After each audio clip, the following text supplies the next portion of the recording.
What's up, nerds? I'm Wes. I'm Tom. And I'm Aaron. We're Neverword Gaming, and today we're taking a look at Jetpack Joyride by Lucky Dog Games. Lucky Dog! Lucky Dog! You lucky dog! You're getting to watch this review and watch Wes mess up. Air horn right there. I think we got it.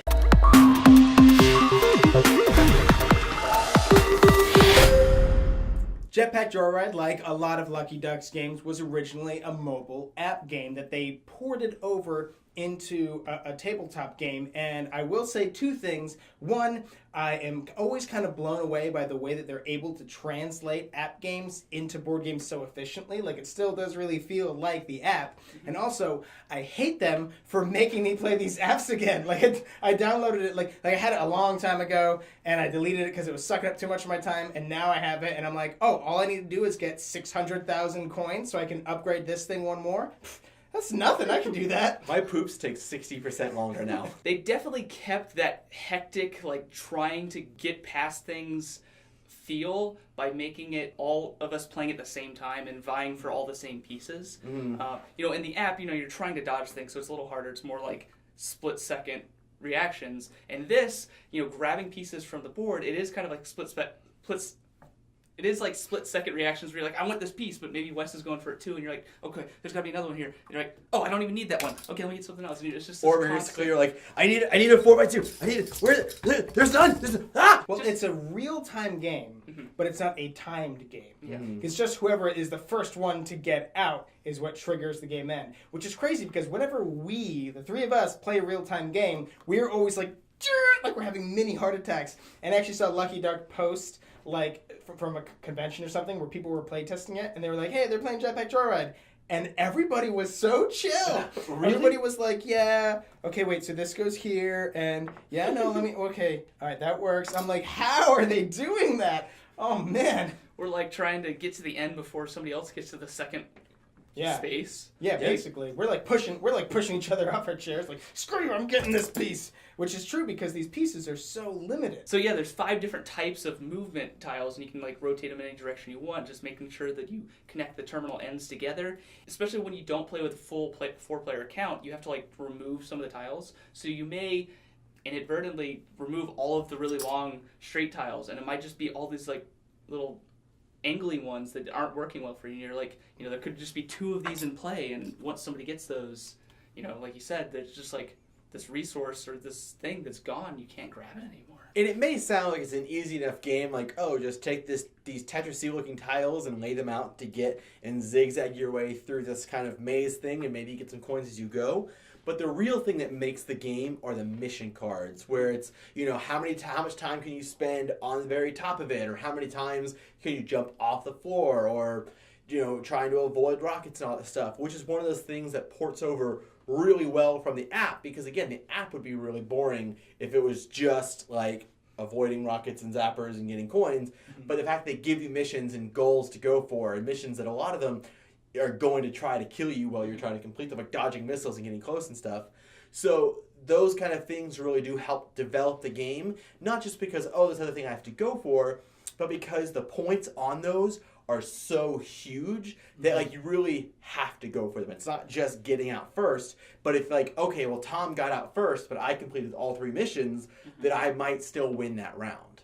And there's also coins, and coins are akin to points. So while you may be avoiding coins because you're focusing on the missions, you're also missing points in the attempt to try to get points. But in addition to that, another thing that makes it really feel like the app is there are gadgets. And they're also used as sort of a catch-up mechanism because you'll draw out 1 per player, and whoever has the lowest score gets the first pick. So in theory, they could get the one that helps them out the best. The only thing that is missing, at least from our version that I can remember seeing in the app, are the vehicles. You know how you jump in there and you get in the T-Rex or the Mr. Cuddles and all that stuff, which I do have to say my favorite one I think is the teleporter.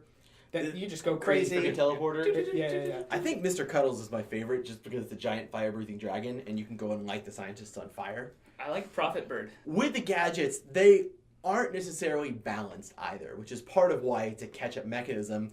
There are some gadgets that are just hands down better than other gadgets. Flash that just gives you 4 extra points every turn. If you can get Flash the first round, that's 8 extra points for the rest of the game. Like, that's really powerful. Yeah, like flying through missiles. It's helpful. It might help you get points, but it doesn't in itself like give you a direct way to get more points. It just makes it a little bit easier for you to get through. But the one, like the coin magnet, it's one of my favorites, that if you're like next to a coin anywhere, you still get that coin. And I was like doubling my coins every time by just being adjacent. But my very favorite was the Turbo Boost, which is lets you place your first 2 tiles before the game starts. It's just game changing because whatever the mission is that can help you achieve it, you get first pick of the tiles. So like, okay, I really want to get these. So most of the time, I'm almost through my first card before the game even starts. And it's like, okay, I have this one, and I have this one, and I know that I want to have this one next. So it's kind of like placing your first 3 tiles as long as you can grab it first. Mm-hmm. So because of those things, that's why it helps work as a catch-up mechanism, because if you're picking first and you can pick the really, really good one, the other people might get something that helps, but it's not like game-changing for them. So I'm really hyped about this game. I cannot wait to see what we unlock with like stretch goals and things. If there are, there should be. We should just be busting through them and just like, turn on that coin magnet and just sucking everybody's coins into this Kickstarter. Like, I don't know. If any of you wants to hire Aaron, because we're letting him go.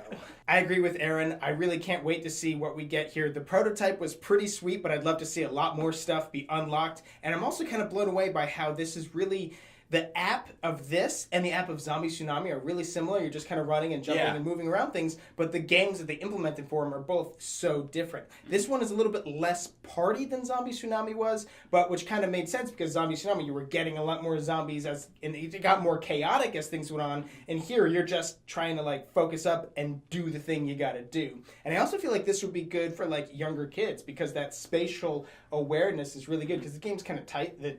The tiles aren't that tall, so you don't have too much freedom. There's only like a couple ways that these pieces will fit in where you can get through. Mm-hmm. So it really, will help you with that kind of like, not dexterity, but yeah, like the puzzly nature of making sure that kids can see exactly the way things ought to fit in there. And because you're setting your own pace, there's not like a timer on it. Mm-hmm.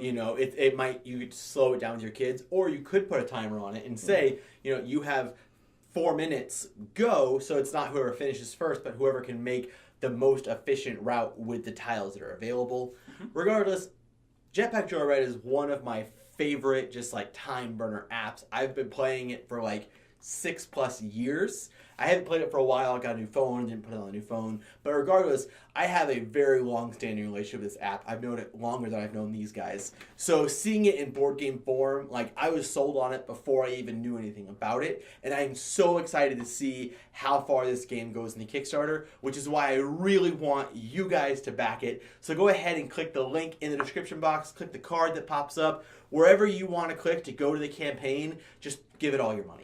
Unless you're already watching this on Kickstarter, then you know where to go. I don't need to give you any directions. Come on. Except that you should go back to our YouTube channel and subscribe to our channel so that you'll never be bored. The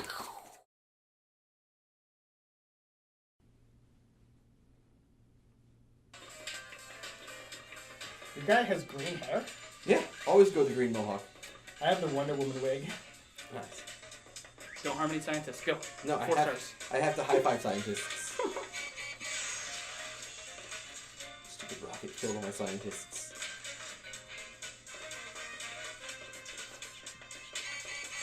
This is good stuff.